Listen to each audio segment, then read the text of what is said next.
자, 그럼 우리가 가장 궁금한 게 뭐죠? 금리가 언제쯤 인하할까? 금리가 인하하면 부동산이 상승할 텐데 이런 생각들을 많이 하잖아요.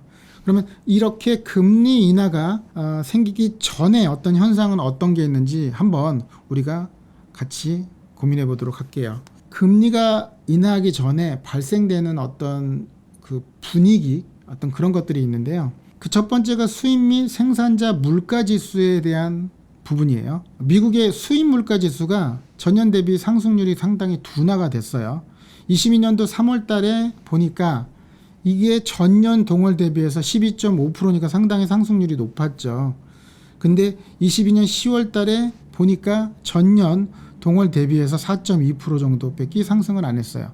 따라서 물가 지수가 이제 상승폭이 둔화되고 있다. 또 중국의 생산자 물가 지수도 21년 10월 달에는 13.5% 정도 됐는데요. 22년 10월 달에는 마이너스 1.3%로 하락을 했어요. 또 국제 유가도 상당히 중요하죠. 서부 텍사스유 같은 경우가 하락을 했는데요. 22년 3월 달에 배럴당 123달러까지 했었거든요. 근데 현재는 80달러 정도가 합니다. 그래서 이제 유가도 좀 떨어지고 있는 분위기고요. 미국 10년물 국채 수익률도 하락했는데요. 22년 11월 초에 4.2% 정도 됐던 게 12월 현재는 3.5%로 하락을 했어요. 이렇게 지수가 하락을 하면 약 한 10개월에서 뭐 약 1년 정도 이후에는 금리가 계속적으로 인하를 하는 그러한 분위기가 많이 발생을 하게 되거든요. 그래서 이런 것들을 잘 체크를 하게 되면 여러분들이 이 시점이 발생하고 나서 어느 정도 있으면 금리가 하락하겠구나 라는 것들을 예측해 볼 수 있고요.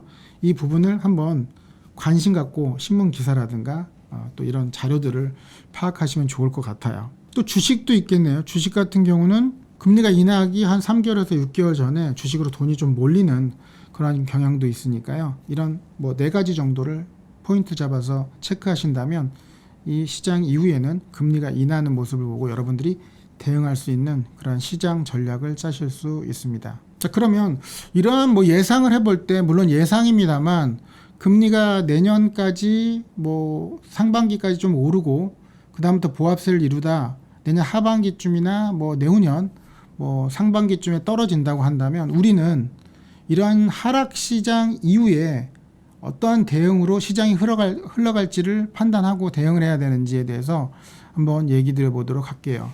하락 이후에 반등을 하게 되면 부동산 시장은 이렇게 펼쳐지게 됩니다. 일단 부동산 시장은요, 한번 상승을 할 때 점진적으로 상승을 하게 되고요. 그리고 상승폭이 굉장히 그 이후에 커지게 됩니다. 그리고 하락할 때는 점진적으로 하락을 하고요. 또 급락을 하다가 보합세를 이루고 다시 또 상승, 급등, 하락, 급락, 보합 이런 형태로 시장이 흐르게 되는데요. 이렇게 점진적으로 상승을 할 때는 투자자가 매수를 시작하려고 하는 그러한 시장이 펼쳐지고요. 이렇게 급등하는 시장에선 투자자뿐만 아니라 실수요자, 실거주자들도 매수에 들어가기 시작을 합니다. 그래서 이제 가격이 많이 상승을 하게 되는 거죠.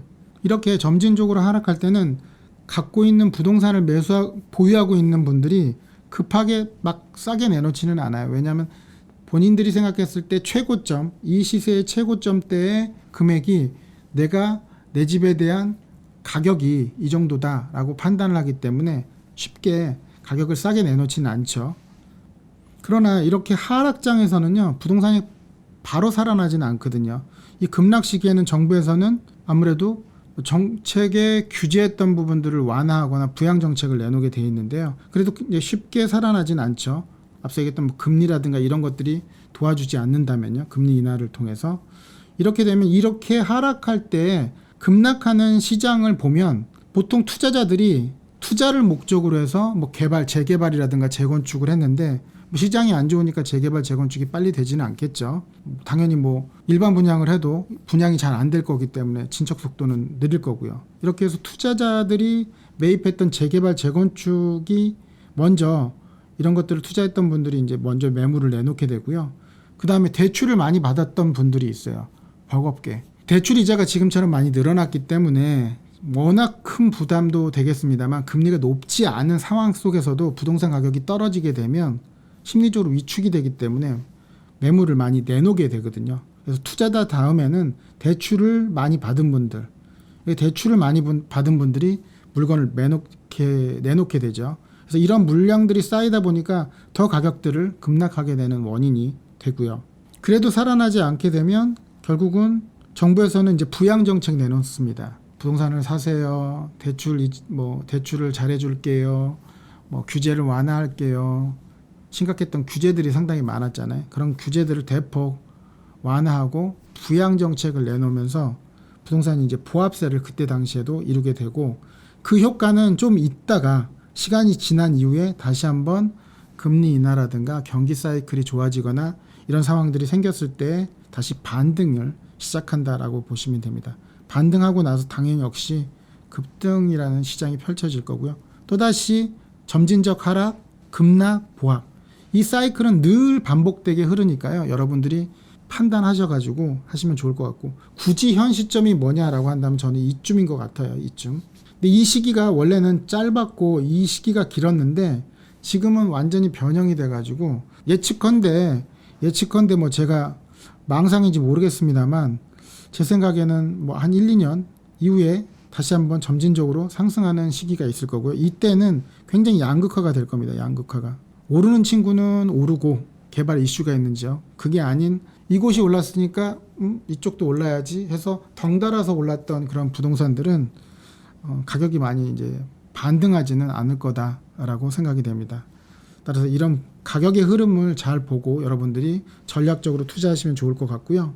이러한 사이클을 통해서 부동산이 약 한 10년에서 12년 정도의 주기적인 어떤 흐름이 있었는데요. 한번 자료를 통해서 보면 1998년도죠. 이때 외환위기를 통해서 부동산 가격이 상당히 많이 하락을 했습니다. 이때 하락을 하면서 부동산에 대한 어떤 규제는 완화 정책을 내놨고요. 또 2002년부터 2003년도까지는 부동산이 하락을 했다가 다시 약 한 2, 3년 동안에는 보합세를 이루게 됩니다. 이렇게 가격이 아무리 완화를 해도, 규제했던 걸 완화를 해도 가격이 상승하지 않게 되면 부양 정책을 내놓게 되는데요. 이런 부양 정책에도 금방 부동산은 살아나지 않죠. 그리고 나서 2005년도부터 2008년도까지 금융위기가 오기 전까지는 부동산이 굉장히 많이 상승을 했죠. 그리고 2008년도부터 2009년도 금융위기 오는 시점 이후에 다시 2012년도까지는 부동산이 금융위기 때문에 많이 하락을 했고요. 그리고 2015년도까지는 보합세를 이루고 다시 또 2022년까지 부동산이 상승을 하게 됐습니다. 원래는 저는 코로나가 발생을 하지 않았다면 2018년도에서 19년 정도에는 하락할 거라고 예상을 했어요. 앞서 말씀드렸던 내용 중에 미국에서 금리를 또 원래는 2018년도, 19년도 이 상태에서는 금리를 올리려고 또 했었기 때문에 이 시기쯤이면 부동산이 어느 정도 올랐다 조정을 받을 것이다 라고 생각을 했는데요. 변수가 바로 이렇게 코로나였어요. 이 코로나를 통해서 유동자금이 워낙 많이 풀리다 보니까 여러 가지 변수가 생기게 된 거죠. 그래서 현 시점에서는 22년도부터 시작을 해서 어느 시점까지는 또다시 이제 하락을 하다 보합세를 이루다 또 부양정책이 나오면서 상승하는 시점이 오게 될 겁니다.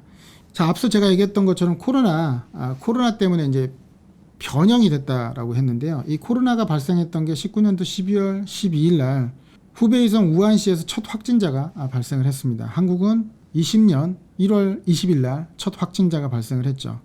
이렇게 기사처럼 유동성 파티 계속되나 시중에 풀린 엄청나죠. 3,385조나 되는 돈이 시중에 풀렸어요. 코로나 충격을 최소화하기 위해서 제로금리 시대가 장기화되면서 시중에 풀린 돈 3,400조 정도가 되고 있고, 굉장히 많이 풀린 이 유동자금이 어딘가 갈 곳 없어서 부동산으로 흘러 들어오고 금리도 낮고 완전히 어떻게 보면은 부동산이 오를 수밖에 없는 그런 환경이었었죠. 그랬기 때문에 아무래도 제가 생각했던 부동산 시장하고는 좀 많이 동떨어진 시장으로 펼쳐졌던 것 같아요. 그러면 이제 앞으로의 시장에 대해서 펼쳐졌을 때 부동산이 떨어졌다가 상승을 하는 시점이 앞서 제가 얘기했던 그런 시점이라면, 또는 그 시점이 언제가 될지 모르겠지만 만약에 다시 반등을 하는 시장이 되면 이렇게 재건축이라는 주택시장 중에 이 재건축이라는 시장이 먼저 상승을 하게 될 겁니다. 특히나 이 재건축 시장에서 우리가 그 상승하는 분위기를 알려면 강남 중에서도 이제 음마아파트 재건축의 대표적인 또 잠실주공, 뭐 5단지 이런 것들이 어느 정도 가격들이 되느냐에 따라서 이 곳들이 가격이 상승을 하면 전반적으로 시장들이 이제 상승하기 시작을 하는 거니까 이 아파트 두 개를 기준점으로 한번 보시면 좋을 것 같고요. 이렇게 재건축이 상승을 하면 그 다음에는 재개발이 상승을 하게 되겠죠. 그런데 이 재개발 같은 경우는 상당히 좀 복잡해요. 상당히 이제 복잡하다라고 볼 수 있는데요. 이 복잡한 이유가 어떤 감정 평가를 하는 데 있어서 또 내가 이 돈을 내고 프리미엄을 줬을 때 추가 부담금을 냈을 때 과연 이게 남는 장사인지 아닌지가 판단하기가 재건축에 비해서 상당히 까다롭거든요. 따라서 이 재개발 같은 경우는 상당히 분석을 잘 해야 됩니다. 이 두 개의 재개발 재건축의 특징은 아직까지 밑그림이 그려지지 않았다는 거예요. 어느 동이 될지 언제 될지 이런 걸 예측하기가 좀 어렵죠. 그러나 투자자 입장에서는 어떤 미래에 대한 그림을 그리고 매입하는 거기 때문에 투자자들이 가장 선호하는 게 주택 중에는 재개발, 재건축이죠. 그 다음에 이제 분양권이 상승을 하게 되는데요. 이 분양권 같은 경우는 투자 금액이 상대적으로 굉장히 뭐 계약금만 있으면 되니까 많이 안 들어가죠. 또 분양권 같은 경우는 모델하우스가 있으니까 어떤 인테리어로 어떻게 진행이 되고 또 상황에 따라서는 층수 대비해서 나중에 조망권도 어느 정도 되겠구나 이런 예상들도 또 해볼 수도 있고요. 따라서 구체적으로 조금 더 그림이 그려진 거죠. 이 세 가지는 투자자 시장입니다. 투자자 시장. 어떤 실수요자보다는 투자자 시장이죠. 근데 나머지 기존에 있는 아파트, 그다음에 다세대 연립 이러한 두 개의 시장은 실수요자 시장이에요. 실거주자.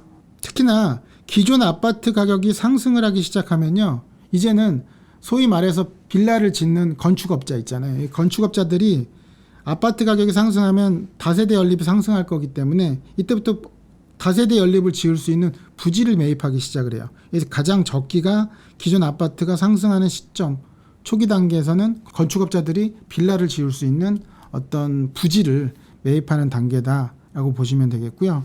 이렇게 기존에 있는 아파트가 상승을 하면 다세대 연립이 이제 상승을 하게 되는데요.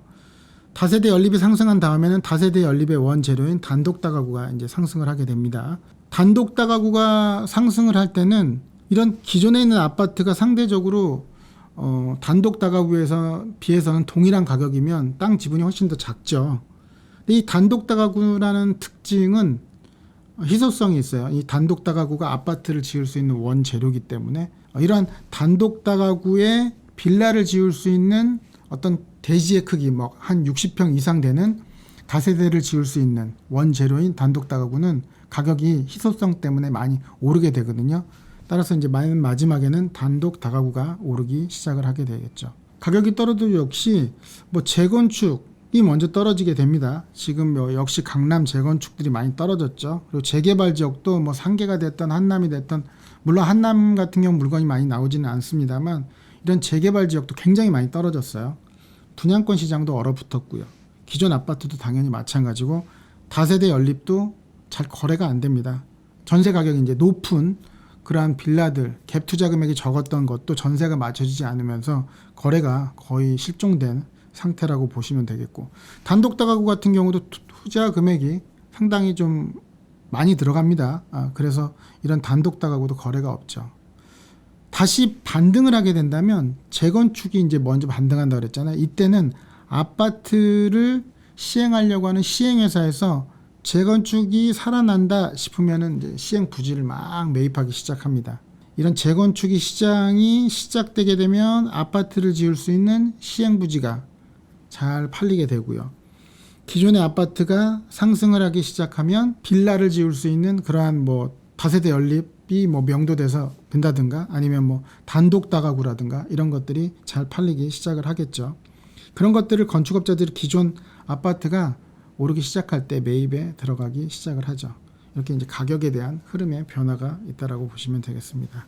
자, 또 지역적으로 상승에 대한 거를 보면요. 당연히 일단은 뭐 서울 중에 강남이 먼저 오르게 됩니다. 하락했다가 상승을 할 땐. 그다음에 이제 강북 지역들, 그다음에 경기, 인천, 지방, 그다음에 다시 또 강남. 야, 지방이 이렇게 올랐어? 강남도 올라야지. 이런 현상들이 펼쳐지게 되죠. 역시 이제 강남 같은 경우는 투자자의 시장들이 많이 움직이고요. 강북 같은 경우는 투자자와 실거주자들이 많이 움직이기 시작을 하고요. 뭐 서울이 워낙 많이 오르니까 경기 쪽에 있는 아파트로 수요가 또 옮겨가는 경우도 있고, 그 다음에 이제 지방 쪽으로 서울도 상대적으로 많이 올랐기 때문에 지방이 이제 많이 상승하는 그런 분위기를 가겠죠. 이렇게 부동산의 어떤 가격을 결정하는 요인들, 이런 이제 금리든 부동산 경기 사이클이든 매수자의 심리든 전세 가격에 대한 어떤 흐름들, 그리고 매수자의 심리, 부동산 정책 이런 것들이 맞물려 떨어지면서 부동산에 대한 어떤 가격을 결정하는 요인들이 되는데요. 이런 시점들과 요소들을 잘 파악한다면 여러분들이 이 시점이 가장 그래도 저점인 것 같다 라는 판단이 서게 될 테니까요. 오늘 얘기 드렸던 내용들 잘 참고하셔서 여러분들도 분석하시고요. 저도 틈틈이 유튜브에 찍어서 어떤 시장의 흐름을 여러분들께 말씀드리도록 하겠습니다. 오늘 영상은 여기서 마치고요. 다음에 더 알찬 정보로 여러분들 찾아뵙도록 하겠습니다. 오늘도 여러분들 가슴 뛰는 삶 되세요.